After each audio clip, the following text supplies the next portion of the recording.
yabancı olsam da yani daşıyabilmezdim. Çok sağ ol Zəmira, yaş ki varımsan, yaş ki benim yanımdasan. Ama benim en bir düşünen ki senin dostlarımın da arzusu oldu ki senin hoş gününü göreyim. Çünkü sen buna layık olmuşsun. Bir alkış gelsin Zəmira.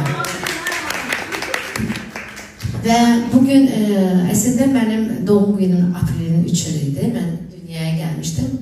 Yani bir neçə yıldan Sovyet devrinde. Buna bakmıyorum ki artık muasir bir hayat yaşıyorum ama ben yine de sizinle birlikteyim. Ben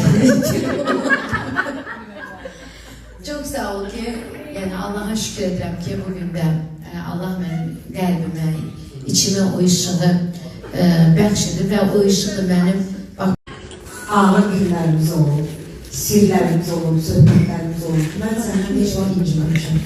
Sen bir komşusan, biz ikimiz de insanlarız arada böyle kelle-kelleye geldik ama bunlar sevgilerdir. Mesela yüreğini sevirəm.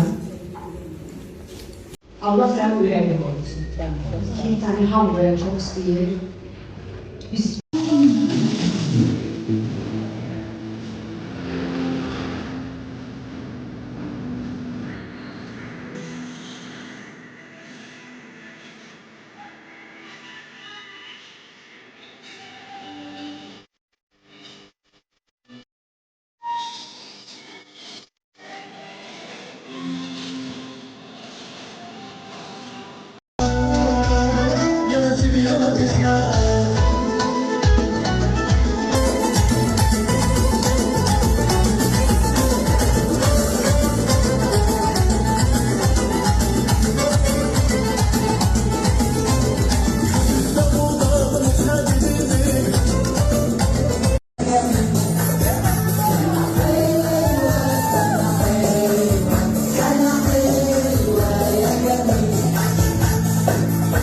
almıştı ama bu enerji, pozitif bizim götürmesi. Thank you so much. Sen bir denesene seni sevirəm de. Yet ve I love you. I love you, my Vallahi I love you. Çok sağ ol.